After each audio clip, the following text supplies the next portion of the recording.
Mais comme d'habitude, tous les ans, nous guetter, après nous analyser un peu ce qu'il dit à l'eau là. Voilà, un petit peu, nous faisons un débat là, nous discutons entre nous-mêmes. Qu'est-ce que vous attendez? Mais comment vous attendre, c'est les affaires alimentaires. C'est ça l'importance. C'est ça la priorité dans la société, dans la famille moyenne. L'essence. Ça aussi, il y a un grand rôle parce que quand l'essence monte, tout ça fait monter. Non. Et là aussi, quelquefois, nous essayons de faire des histoires, des affaires pour un petit jiboun.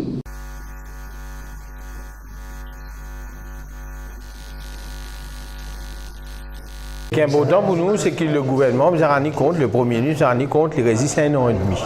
Il y a une quantité de promesses qu'il fait, qui a une connotation sociale, qui peut encore remplir d'autres cas de choses. Nous avons dit aujourd'hui, il y a un salaire minimal. À part de ça, il y a un amendement à la loi, il y a une série de choses qui vont venir, qui ne peuvent encore venir. Donc nous attendons qui dans le budget pense ça. En tant que Maurice, qui peut attendre de ce budget? Ben, comment on veut dire, moi, c'est plus de justice sociale. Depuis le gouvernement finit au pouvoir, tout ce qui est une facilité, une réforme qui est menée pour booster l'économie, pour soutenir le secteur privé, je ne fais pas.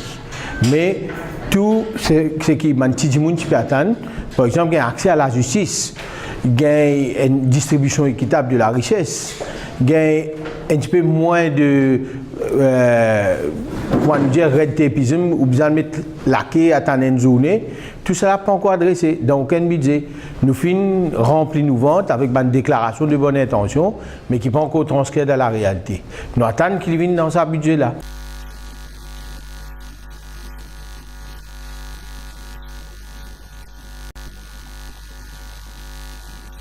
It is indeed an honor to present the fourth national budget in this government's mandate. 2018 is a special year in our history. It marks the Golden Jubilee celebrations of our country. It is an opportunity for us to reflect on our achievements as a nation. 5 decades that are testimony to our countrymen and women who have fought together against all odds to enable sustained economic development and prosperity for our Republic. Today, we follow in the footsteps of those great men and women who have shown us that the path to achieving success is hard work, constant dialogue between government, private sector, and civil society, but most importantly, a shared vision of unity and harmonious living. These fundamental values have not changed, but the times have. That is why, 2 years ago, we ushered in a new era of development. Indeed, Madam Speaker, Budget 2018-19 is about pursuing that transformative journey. A journey on which our achievements shall not only be measured by the amount of growth and jobs we create in the economy, but it shall also be about its inclusiveness and sustainability. A journey that is mapped out in a spirit of unity, la main dans la main. The virtuous economic cycles that I pledged in my 2016-17 budget are now firmly anchored in our growth path. Both Moody's and the IMF have praised our economic performance as being strong and resilient. Our GDP is expected to grow by 4.1% in fiscal year 2018-19, compared to 3.9% in 2017-18. Unemployment has been falling consistently. It was 7.3% in 2016, fell to 7.1% in 2017, and is expected to further decline to 6.9% in 2018.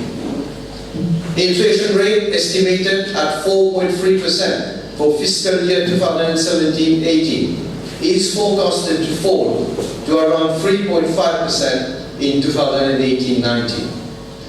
Private investment as a percentage of GDP went up from 12.8% in 2016 to 13.2% in 2017, whilst foreign direct investment in 2017 rose to 17.5 billion rupees from 13.6 billion rupees in the previous year. As of May 2018, the foreign currency reserves were at their highest recorded level. Our reserves have in fact increased from 134.3 billion rupees in December 2014 to 232 billion rupees, representing some 10.7 months of the US dollar. This speaks about the strength of our financial position as a country. The firm upswing in business and consumer confidence reflects these positive trends. On the social front, with the introduction of the negative income tax in the last budget and the minimum wage this year, we have no doubt created new dynamics and increased the purchasing power of those at the lower end of the economic ladder. The 2017 Household Budget Survey of Statistics Mauritius shows a significant reduction in relative poverty, whilst income inequality has also decreased. Madam Speaker, this government is clearly delivering on its commitment. Going forward, we will further build on this robust momentum to position Mauritius as a dynamic economy for the future. Indeed, Madam Speaker, we are charting 7 main pathways and creating new poles of economic growth as we pursue our transformative journey to attain the status of an inclusive, high-income country based on innovation and sustainable value creation. First, we will focus on our youth and their future. We will develop a comprehensive approach to equip them with the right set of skills and values to integrate the labor market of now and tomorrow. Second, we will be even more driven by innovation. We will create new opportunities for private investment and job creation by accelerating countries' move to an age of digitization through artificial intelligence, blockchain technologies, and fintech. Third, we will foster a new wave of import substitution industry and revive export-led production. Fourth, we will build a strategy and modern infrastructure that is essential for an economy aiming to achieve high income status. Fifth, to secure sustainable development, we will make significant investment to protect and enhance the environment. Sixth, we will work towards lifting the standard and quality of life of the population by investing in health, sports, education, and most importantly, ensuring that all families have a decent dwelling.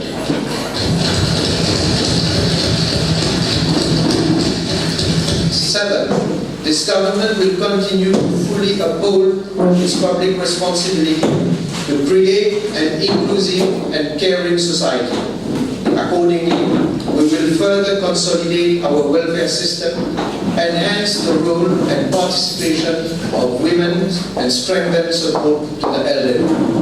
And this will be done by ensuring strong and stable macroeconomic fundamentals and sound public finances. Madam Speaker, I will now elaborate on our policies to chart the first pathway, which is to enhance employability. Our young people need the opportunity and the means to access the labor market, broaden their career aspirations, and pursue their personal dream.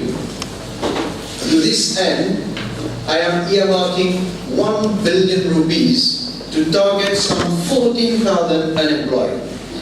The following measures form part of our comprehensive approach to tackle youth unemployment. First, some 3,000 youths will join the National Skills Development Program for technical training.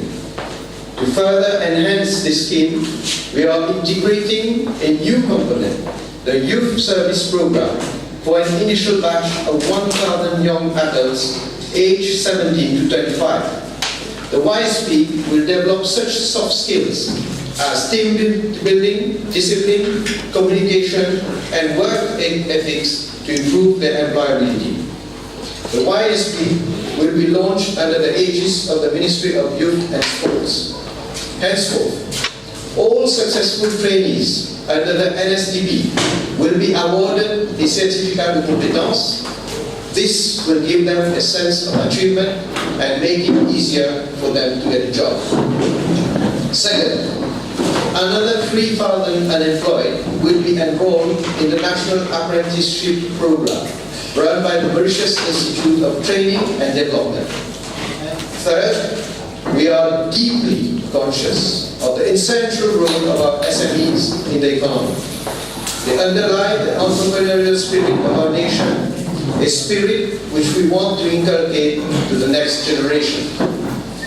In order to instill in our graduates this entrepreneurial spirit while supporting the development of our SMEs, we are introducing an unprecedented measure, the SME Employment Scheme, which will target some 1,000 graduates.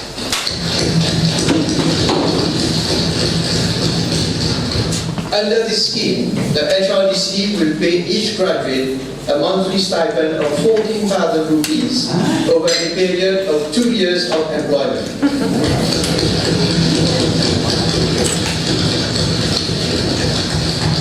The employer will pay the monthly traveling costs. And finally, the Youth Employment Program will now cater for post-HSE unemployed and put some 3,500 youngsters in job placements.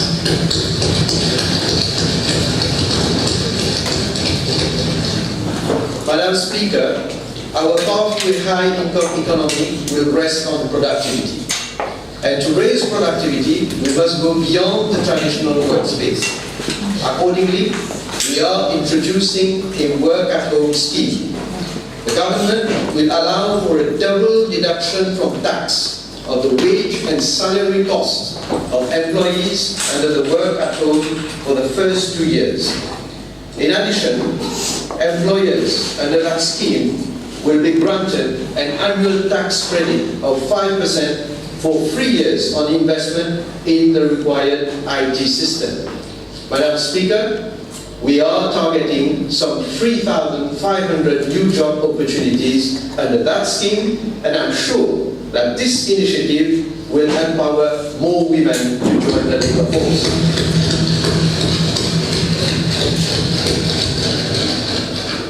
In an era of rapid change, our workforce needs to continuously upskill itself. This is equally true for our public servants.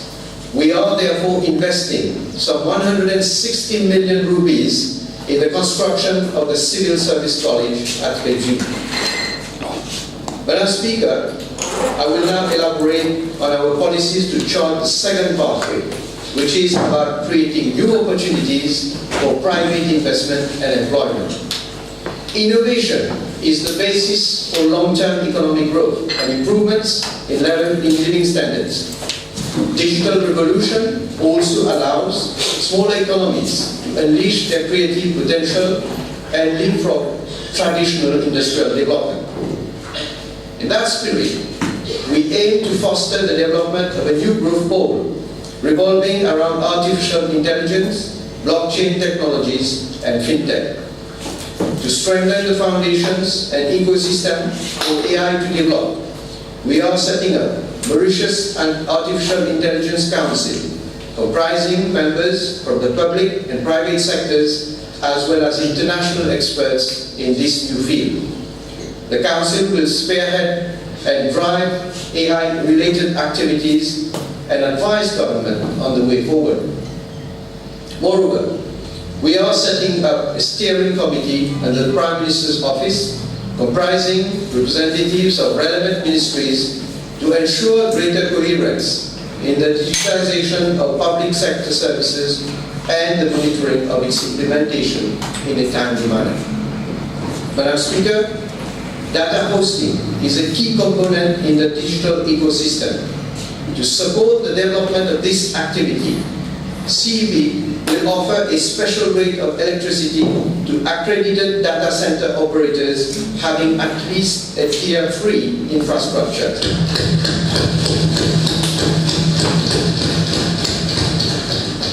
Government will set up a new scholarship scheme for 50 students annually who wish to specialize in digital technologies, including AI and blockchain. This will no doubt build capacity for this sector. We are also giving the necessary support to the University of Mauritius to double its intake of students in computer science and software engineering to 204. And finally, I am making provision for the training of 2,000 more students in primary schools and 2,500 more students in secondary schools in coding. Madam Speaker, our next endeavor is FinTech. Based on the recommendation of the High-Level Committee on FinTech, chaired by Lord Desai, government will set up a National Regulatory Sandbox License Committee to consider all issues relating to sandbox licensing for FinTech activities. The FSC will create new licensable activities, namely custodian of digital assets and digital asset marketplace. This will provide a regulated environment for the safe custody of digital assets by investors and enable digital assets exchange. The regulator will also put in place guidelines on investment in cryptocurrency as a digital asset. It will ensure as well that applicants for FinTech activities have appropriate cybersecurity and cyber resilience policies and capacities. The regulatory framework against money laundering and terrorist financing for banking and non-banking financial services will be harmonized and updated in line with development in FinTech. The blueprint which I had announced in last year's budget to take our financial center to a new level of development has now been completed with the support of international consultants. A steering committee will be set up at the Prime Minister's office to ensure the timely and effective implementation of the recommendations of the blueprint. In light of the ever-increasing challenges faced by the global business sector, government is committed to give its full support to the global business sector while ensuring compliance with the best international norms and standards. The two can only go hand in hand. To this end, I am announcing the following measures. First, we are introducing a new harmonized fiscal regime for domestic and global business companies and a specific fiscal regime for banks. Second, the FSC will cease to issue Category 2 global business companies licenses as from January 2019, with a grandfathering provision for existing companies. Third, global business companies will be required to comply with enhanced substance conditions. And fourth, we will establish a new framework to govern and improve the oversight of management companies. Madam Speaker, the FSC will further develop equivalence frameworks with other key jurisdictions in view of enhancing our competitiveness as a financial center. And the FSC, in collaboration with the Organization of Economic Cooperation and Development, will host a regional center for capacity building and best practices in our mutual combat against financial malpractices. Madam Speaker, I now come to the third pathway, which is to foster new wave of import substitution industry and revive export-led production. This strategy is essential not only to boost private investment and generate jobs, but also to reduce our trade and current account deficits. To meet these objectives, we are ushering in a new era of import substitution that will transform our agriculture and at the same time change the way we produce our food. Our focus will be on the production of food crops. The potential is there since we import 77% of our foodstuffs annually. To put this import substitution endeavor on a strong footing, government will give the necessary support to set up 100 farms over the next 2 years under a sheltered farming scheme.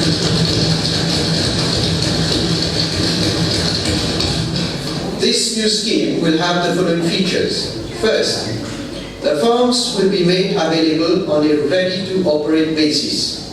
Second, facilities including security and marketing, amongst others, will be provided. EDB will assist these new agripreneurs to market their products both domestically and abroad. Third, Food and Agricultural Research and Extension Institute will give the necessary technical assistance and mentoring to young graduates and SMEs as they develop their agri-projects.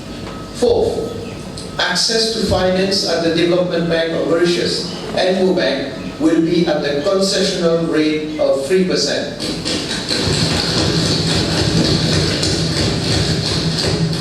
And fifth, all income derived from these projects will be exempted from tax for the first 8 years.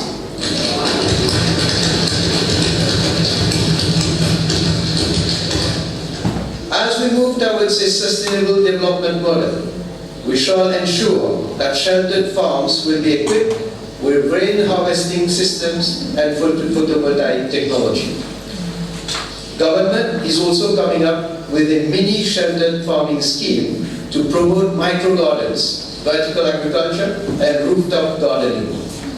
A grant of up to 10,000 rupees will be given under that scheme to eligible families.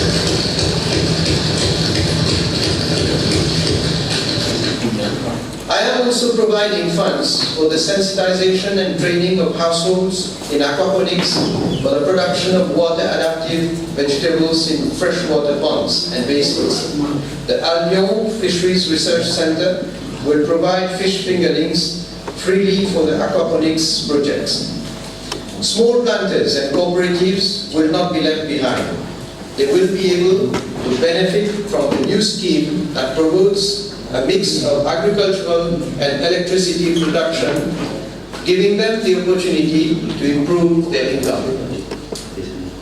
Madam Speaker, today there are too many abundant agricultural land throughout the island. We must bring those land back under cultivation. In this respect, we will create a land data bank to map out all such areas, and we will further encourage research on how to best optimize the yield on these lands. Furthermore, to give a boost to our food security program, I am announcing the following measures. First, government is contributing 30 million rupees towards a new crop insurance scheme for planters to be operated by the Small Farmers Welfare Fund. Second, government will increase the subsidy on the production of onion and potato seeds. Third, to better protect livestock from outbreak of diseases, we are setting up a national animal identification system to electronically identify each animal with a unique number. Fourth, to provide an outlet for the sale of fattened pigs at a reasonable price and ensure timely payment to the breeders, the Mauritius Meat Authority will set up a new system for the collection, slaughter and sale of pigs. And fifth, we are exceptionally offering a solution to a heavy financial burden that some pig breeders have been carrying for too long. I am pleased to announce that the DBM has agreed to write off all outstanding loans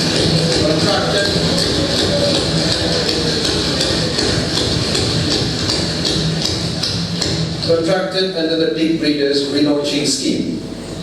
Madam Speaker, the tea sector is experiencing new dynamism but is still vulnerable. From July to September, the amount of tea leaves harvested falls due to the winter season. This causes a drop in the income of small tea growers. I am therefore providing a monthly income support of 50 cents per kilo of tea leaves harvested by small planters during the 3 months winter period.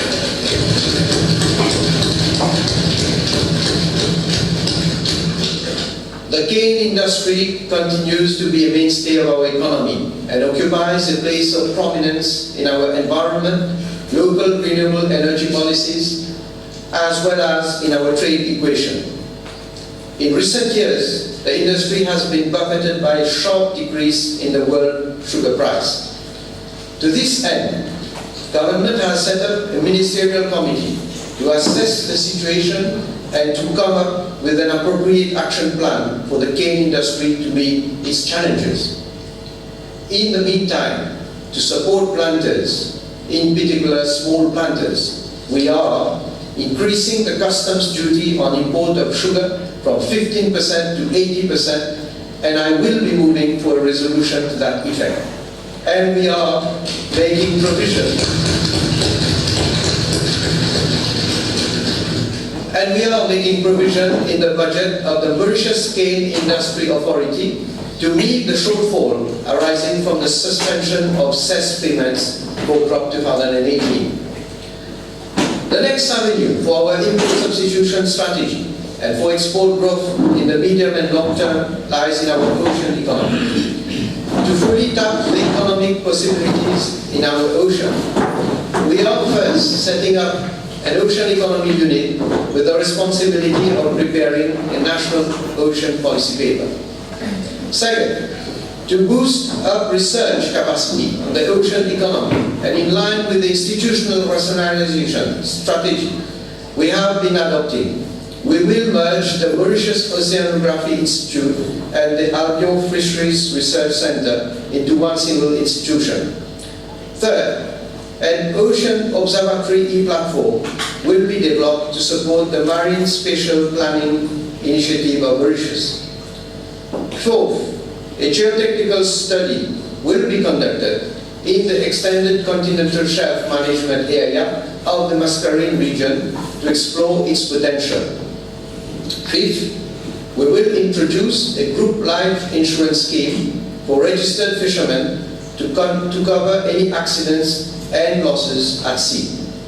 Sixth, to increase the availability of fish locally and in line with our import substitution strategy, we will allow foreign industrial fishing companies to fish in our shallow water banks, provided they sell all their catch on the local market. And seventh, I'm introducing a grant of 60% of the cost of acquisition of outboard engines and fishing nets by fishermen cooperatives up to a maximum of 60,000 rupees. Furthermore, all registered fishermen will be provided with a free ice box. I now come to our manufacturing sector. To boost this important sector, we are expanding the industrial infrastructure and logistic facilities. New business parks will be set up across the island. We will start with a high-tech park at Côte d'Or extending over 150 acres of land, a logistic park at Richter, and a pharmaceutical and life sciences park at Rosbel. We will also strengthen our trade policy and use all necessary economic diplomacy and mechanisms to address the issue of dumping, which is harming our domestic-oriented enterprises and eroding our industrial base. Furthermore, we will set higher standards of quality and safety for imported products. We want to make sure that products sold are safe for consumption. Certain food items will not be allowed to enter our country if only less than 50% of the expiry date is left. Madam Speaker, one of the most important constraints to expanding production in the manufacturing industry is the availability of appropriate skills. We are taking a bold step to address this problem. We are streamlining the procedures for recruitment of foreign workers to make it easier and more efficient. This new policy is articulated in greater details in the annex to the budget speech. The next sine qua non condition for the growth of our export sector is the availability of markets. To boost up demand for Mauritian products, we are forging new paths for our economic diplomacy, going beyond the concentric circles of regional cooperation with SADC COMESA, IOR, ARC, and IOC. Government is thus finalizing negotiations as follows. The Comprehensive Economic Cooperation Partnership Agreement with India, the Free Trade Agreement with China, the Enhanced Bilateral Cooperation with Saudi Arabia and Middle East countries, renewed partnership with the member states of the Commonwealth Group, and we have signed a framework agreement for the continental FTA in Africa. The headway we are making on our Africa strategy will enable new cross-border investment opportunities for our entrepreneurs. Last December, I had the pleasure of launching the Twin Technology Towers project in the Technology Park in Grand Bassam, Côte d'Ivoire. Driven by the Mauritius Africa Fund, this landmark project is being realized through Mauritian private sector investment exceeding $50 million. The construction of the towers is due to start in October this year. The development of phase 2 of the Parc Industriel International in Senegal will also start this year. Such realizations take time, but our ambition is becoming reality. It is now crucial that we build momentum into the process. I'm therefore introducing a 5-year tax holiday for Mauritian companies collaborating with the Mauritius Africa Fund for the development of infrastructure in the special economic zones. The tax holiday will cover investments in SEZ infrastructure development and will benefit 2 eligible categories of firms: project developers and project financing institutions. Second, we are working with the European Union on the setting up of a loan guarantee facility to support cross-border investment within our Africa strategy. And third, SBM and Mauritius Africa Fund have set up an Africa Infrastructure and Industrialization Fund to assist Mauritian investors to execute projects in the SEZs on the African continent. Madam Speaker, 2.5 years ago, the prospects of Brexit were the cause of major uncertainty for our exporters. We have been closely monitoring the situation. The preferential access of our products on the UK market will be maintained until end 2020, following the extension of the transitional period for the EU-UK trade agreement.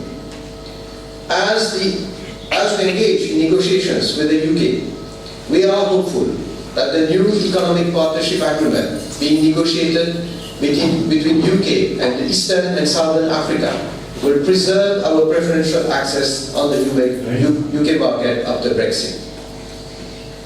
I now come to our plan to further develop our tourism industry, which is a main pillar of our economy. The strategy going forward will be to widen and diversify our tourism product, while at the same time increasing arrivals during the low season. Our policy will focus on enhanced connectivity, sustainability, and promoting new tourist attractions. We have now 2 additional airlines, Saudi Airlines and Kenya Airways, serving Mauritius. Moreover, Air Mauritius is receiving 2 new aircrafts this year that will increase its capacity and flight frequency while expanding its destination network. Mauritius is well poised to be a leading cruise destination in the Indian Ocean. The construction of a dedicated cruise terminal building with cutting-edge technologies and modern facilities capable of handling up to 4,000 passengers will greatly contribute to position Port Louis Harbour as a cruise hub in the region and as the preferred fly cruise gateway to the Indian Ocean. To expand our tourism product and create more linkages with local businesses, we will encourage community-based and inclusive tourism. As a pilot project, we will fully harness the potential of Mayberg as a village touristique and as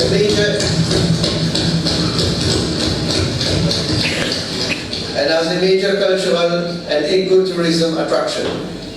Mayberg has rich historical and green assets. The Blue Bay Marine Park, Vallée de Ferney, the Naval Museum, the site of the epic Grand Port naval battle, and nearby islets, amongst others. These existing advantages of labor will be reinforced with new facilities for cultural shows. Selected streets will be made solely pedestrian during certain hours to encourage street art, musical performances, and sale of handicrafts. This labor regeneration project will be implemented through a public-private partnership endeavor. To make the Mauritian tourism product more visitor-friendly, new digital platforms will be created to provide information on safety, costs of inland travel, road maps, dining, shopping, and exchange rates of currencies, amongst others. And to improve safety at sea, all pleasure crafts will mandatorily be equipped with an automatic identification system to monitor their activities. Madam Speaker, last year I announced a series of measures to boost up our creative industries and support cultural entrepreneurs. Today, we add more building blocks to that endeavor. New grant schemes will be set up under the National Arts Fund for encouraging emerging talents, production of artwork, and stimulating research in various fields of arts and culture. I am also providing funds for an intercontinental slavery museum at the Ex-La Bourdonnais Military Hospital in Port Louis, the rehabilitation of 8 heritage sites, and renovation of the Grand River Northwest Hospital building, ex-Boston, to accommodate the National Art Gallery and the National Heritage Fund.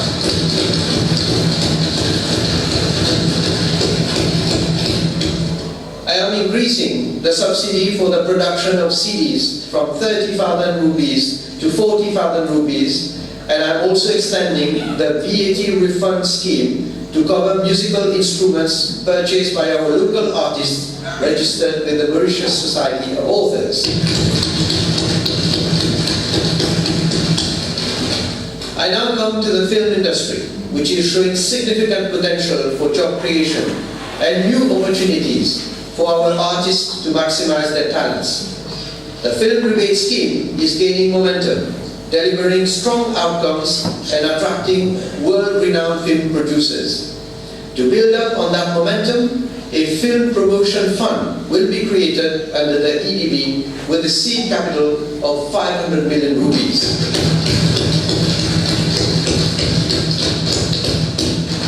Madam Speaker, on our transformative journey, it will be imperative and indeed crucial that we further open up our economy and country to the rest of the world. To this end, the EDB will manage 2 schemes to attract high net worth individuals who satisfy defined criteria and after due diligence. The first scheme will offer foreigners the opportunity to obtain Mauritian citizenship, provided they make a non-refundable contribution of $1 million to a Mauritius sovereign fund. For their spouse and dependents, they will have to make an additional contribution of $100,000 per member of family. The second scheme will offer the opportunity to obtain a Mauritian passport, provided they make a contribution of $500,000 to the Mauritius sovereign fund. For their spouse and dependents, they will have to make an additional contribution of $50,000 per passport. The Mauritius Sovereign Fund will be managed by the Mauritius National Investment Authority. Any withdrawal from the fund will be used to meet disbursements for new capital projects and public debt repayments. The EDB will also operate a foreign manpower scheme to attract foreign talents, particularly in emerging sectors such as AI, biotechnology, smart agriculture, and the ocean economy, amongst others. An application for an occupation permit will be processed within 5 days by the EDB, and the employer will have to contribute the equivalent of 1 month's salary per foreign worker recruited. Government will also offer a new package of fiscal and non-fiscal facilities to attract foreign retirees. Besides the right to acquire an apartment, they will be exempted from payment of customs duties on the import of personal effects up to a value of 2 million rupees.